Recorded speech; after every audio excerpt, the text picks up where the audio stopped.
This past week, I met some friends of mine at Wrigley Field. My heart sank, though, when I realized what I had in my pocket. I just realized I have a tiny pocket knife on me. Hope this goes through. Oof. A tiny, yet insanely practical Leatherman squirt. I leave home with this thing almost every day. But the reason for my worry was that as I got to the gate of Wrigley Field, I realized what was in front of me: metal detectors. I was gonna be given a choice: to throw the knife away or to turn around and go back home and store it there, miss most, if not all, of the game. Like, how much is that pocket knife worth? I don't know, 30 bucks? I'm a huge fan of MacGyver. No, not the new guy. Richard Dean Anderson. Richard was the original hero of the hit show that started airing in like 1985. MacGyver would save the world every single week with nothing but this inexhaustible supply of knowledge of household chemicals and his trusty pocket knife. When you file it down to a powder, add some ferric oxide, your rusted iron, mix it, tamp it down tight, you've turned an expensive bike into a torch. It requires little imagination why an 8-year-old kid would look up to someone like MacGyver. And so naturally, all I wanted in the world was my own pocket knife. Victorinox. Victorinox? Really? Okay. A Victorinox Swiss Army knife. The Tinker Small, to be exact. And on my birthday, I can still remember opening up the box to my first Swiss Army knife. What I can't remember is the exact way that I lost my first pocket knife. But of course, these things happen, and as the years went on, I've gotten more pocket knives. Like the pocket knife I got on October 11th, 2002. It was the day I married my wife. I had given each of my groomsmen a Leatherman, a red anodized Leatherman, and my wife gave one to me.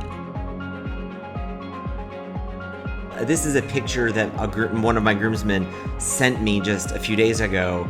He still carries this knife with him 17 years later. And I'm showing you his pic because I can't show you mine. I don't have mine anymore. I threw it away. How's it going? Good to see you. How you guys doing? Awesome. Good to see you guys. Good to see you too, Nate. How are you? So at the Cubs game, I was stressed out. I couldn't even think straight anymore. My first instinct was to take my knife and put it in my shoe.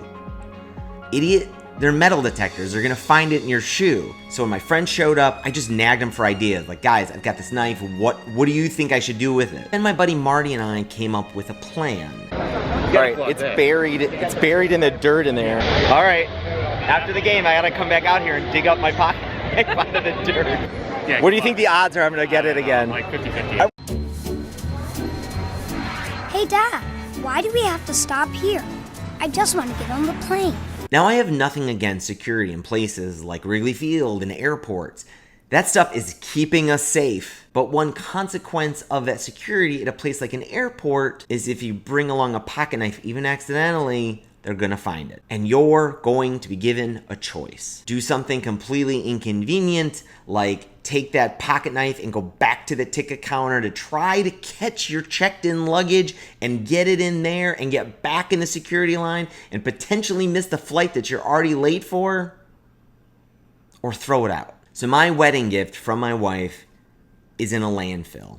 But my wife, the crazy understanding person she is, got me another one. And I proceeded to lose that the very same way. Marty, are you coming with me outside to find this pocket knife? Yeah, sure. So now at this Cubs game, I've got the same exact scenario. I've got another Leatherman, and I don't want to lose it.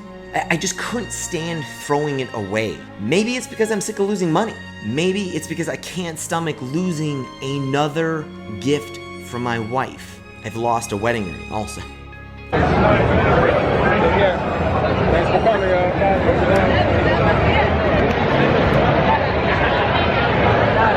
All right, I'm going to get my pocket knife.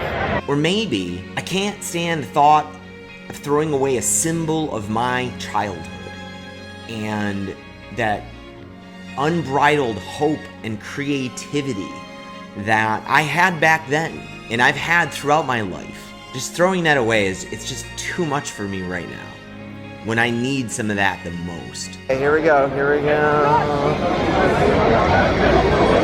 All right. Dude, it's there. You like really put it on. Nobody. Yes. Oh man. And thankfully this time, I didn't need to.